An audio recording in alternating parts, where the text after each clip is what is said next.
د غزل مطلع عرض ده چې په هیڅ یو سیز چې کبر ونه کړي هلاک به دې کړي، په هیڅ یو سیز چې کبر ونه کړي هلاک به دې کړي، او د خدای څادر ته په ځان مه سموه خاک به دې کړي.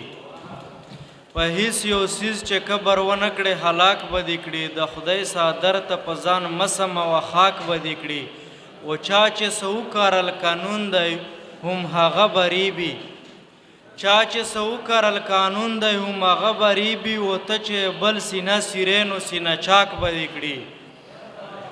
او بل شی دی چې ته په خپل عقل کې ډېر ستر یې خدا واورله ما، ته په خپل عقل کې ډېر ستر یې خدا واورله ما، چې سمندر ته د عشق ولویږې خشاک به دې کړي.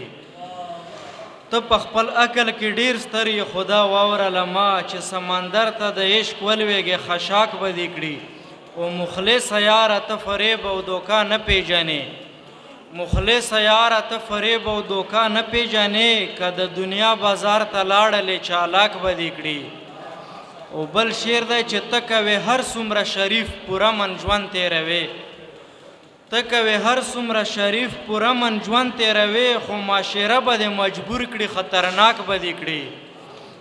ته کوې هر څومره شریف پوره من ژوند تېروې، خو معاشره به دې مجبور کړي خطرناک به دې کړي. او که بلبل په شان مین شوې غزل خوان به جوړ شي، که بلبل په شان مین شوې غزل خوان به جوړ شي، او که پتنګ په شان مین شولې نو راک به دې کړي. او آخري مقطع یې ده چې قدیر ملانګه تکلیفونو ته زړه ولې وهې، قدیر ملانګه تکلیفونو ته زړه ولې وهې، پرېږده چې مرګ راځي تر څو پورې نو پاک به دې کړي. ډېره مننه.